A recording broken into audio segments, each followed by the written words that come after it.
Sustentabilidade é um tema que ele é polêmico, né? Ele gera discussões, gera polêmicas. E tem muitas possibilidades de abordagem do que é sustentável. Na arquitetura, por exemplo, eu vejo uma diferença muito grande entre... Muitas pessoas consideram a arquitetura sustentável a vernacular. Então, por exemplo, casas de barro com materiais naturais, pedras naturais.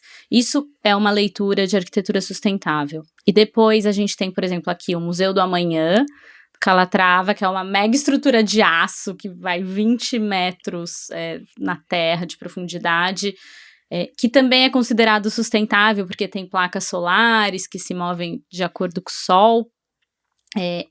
E tem brigas entre essas duas visões, né, entre esses dois grupos. Queria saber para vocês o que é sustentabilidade e se vocês concordam e discordam também, pensando numa discordância positiva, claro, né, que pode gerar novas descobertas. Vai, amigo, você primeiro. De fato, como você falou, assim, sustentabilidade é um tema muito polêmico, existem muitas definições, existe muita falta de informação também sobre o que é sustentabilidade. Não tem um consenso. Não tem um consenso, e o próprio consenso, né, que existe hoje, eu particularmente, eu coloco muito ele em prova, eu questiono muito. Então, assim, por exemplo, a gente aprendeu, né, pelo menos a maior parte das pessoas, aprendeu sobre sustentabilidade como algo que fosse para se preservar para o futuro. Então a gente escuta muito isso, né? Então, sustentar para o futuro, garantir para as próximas gerações, não à toa, né? Todas as narrativas em torno da sustentabilidade, elas passam muito por isso, né? O olhar para amanhã, né? O próprio Museu do Amanhã que você direcionou, né? Hoje talvez seja a maior instalação, né, sustentável que a gente tem no Rio, e ela chama Museu do Amanhã. E eu acho que no momento que a gente está vivendo hoje, de emergência climática, onde a gente já tem enfim, pessoas refugiadas pelo clima, a gente já tem as mudanças, elas já estão acontecendo, os recursos eles já estão se esgotando. Eu vejo que a sustentabilidade ela precisa de uma nova roupagem. Eu acho que a gente precisa falar da sustentabilidade com um olhar mais para o presente. Esse meu livro mais recente, o Como Libertar o Presente, ele fala sobre isso.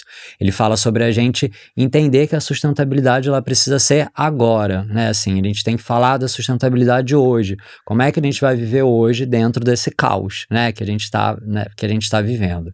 Então, acho que conceitualmente é isso. Agora, quando você traz esses exemplos, né, a casa, o que é mais sustentável? É a casa natural, com materiais naturais, ou é a casa super tecnológica, que promove energia renovável?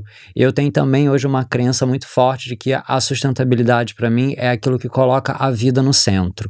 Então, assim, isso está gerando vida, né? Assim, isso é a favor da vida ou isso é a favor da morte? Simples assim. Então, assim, se é a favor da vida, tanto a casa natural quanto o empreendimento super tecnológico, eles podem ser sustentáveis, desde que eles estejam a favor da vida hoje, né? Não só da continuidade, da permanência, mas a favor da nossa vida hoje. Então esse é um conceito que eu tenho gostado de abordar e de pensar.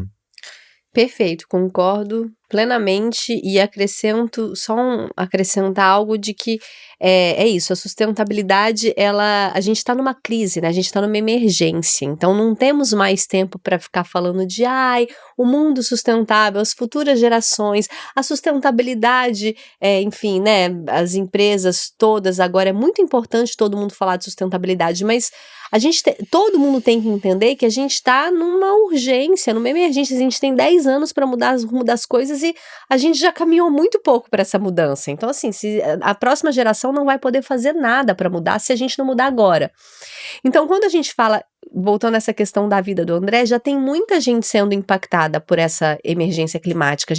O aquecimento já está acontecendo para muita gente, né? E é o que a gente chama da desigualdade ambiental. Então, tem muita gente que já está sofrendo. Então, quando a gente olha para a sustentabilidade hoje, eu acho que o principal, para além de olhar para o futuro e para a mudança no tecido, no material, é olhar para o social. O que a gente está mudando no social? Então, quando você me conta que está fazendo uma coleção com alguém que está transformando socialmente uma comunidade, aquilo para mim é sustentabilidade. A gente está gerando renda, a gente está gerando forças para que aquela sociedade sobreviva no mundo caótico que está se transformando. Porque a gente vai, né, enfim, não querendo ser pessimista, porém realista, a gente vai encarar anos muito duros pela frente, daqui para frente, até a gente se reajustar. Eu sou muito esperançosa nesse lugar de que a sociedade vai conseguir se rearranjar, se reajustar, mas vamos sofrer até chegar ali. Então, acho que quanto mais a gente olhar para esse social e a gente olhar mesmo no nosso lugar de privilégio, né, tanto pessoas físicas, quanto marcas, quanto negócios, empresas, indústrias, como é que a gente pode fazer se doar para uma transformação social? Eu acho que isso é sustentabilidade. Eu já fui num lugar da sustentabilidade, que até essa última coluna minha da Arctrends, eu quis muito falar sobre isso, né, porque eu já fui dessa pessoa de, substitua isso por isso, o seu copo plástico pelo... Não tô dizendo que isso não é importante, só que quando também a gente fica muito focado eu acho que a sustentabilidade, eu fico todo dia pensando como é que eu vou falar disso de uma maneira que a gente traga mais gente, né, para esse assunto, porque essa palavra sustentabilidade já é, tipo, muito distante, né. Eu falo, gente, se a gente ficar, não use isso, não pode comer carne, não, a gente tem que mudar, a gente só vai afastar mais pessoas, porque a maioria das pessoas estão lidando com problemas pessoais e assim, principalmente o Brasil, a gente tem o problema da fome, o problema a gente tem o saneamento, quem somos nós para falar que você não coma carne ou não? Então assim, como é que a gente faz com que a sustentabilidade seja algo que seja para todo mundo, sabe? Então isso foi uma grande mudança na minha vida. Eu já fui essa pessoa de, não, o que eu fiz, as mudanças, e não é sobre isso. Eu não posso falar de não coma carne quando a grande parte da população tem como opção mortadela no isopor, entendeu? Então é muito difícil esse lugar. Eu acho que todo dia a gente entender qual é o nosso lugar no mundo, onde é que a gente está dentro desse social e como é que a gente pode transformar de verdade esse social. Então, acho que é mais sobre isso. E não só social, né? Como também a preservação de biomas e ambiental, né? A vida das plantas, a vida dos animais, não só a vida das pessoas, né? A vida em si. Então, ótimo que o André trouxe essa questão da vida, porque eu acho que é sobre isso também. Na arquitetura, muitos arquitetos também falam, não só arquitetos, né? O próprio Oscar Metzavá, que também é parceiro da Porto Belo, ele tem lá o as sustainable as possible, as soon as possible. E o Maurício Arruda, que é um arquiteto, que já esteve aqui também no podcast, ele fala do sempre o mais sustentável possível naquele projeto. Um projeto 100% sustentável de arquitetura ainda é impossível. Mas não é porque o 100% é impossível que a gente não deve tentar fazer arquitetura nesse sentido, né? Então, ele sempre fala como um projeto é sempre um pouco mais sustentável do que o outro, né? Total. É mais um processo do que um produto final, né? Total. Não existe, se a gente parar para pensar, nada que seja 100% sustentável. E até mesmo existem sempre prós e contras, né? Se a gente olha para a matéria-prima, por exemplo, cara, tem uma matéria-prima que ela, sei lá, é limpa de agrotóxico e que ela, assim como um alimento, né? Cara, ela é limpa, ela pode ser considerada limpa. Ao mesmo tempo, ela provavelmente vai gastar muita água para ser produzida.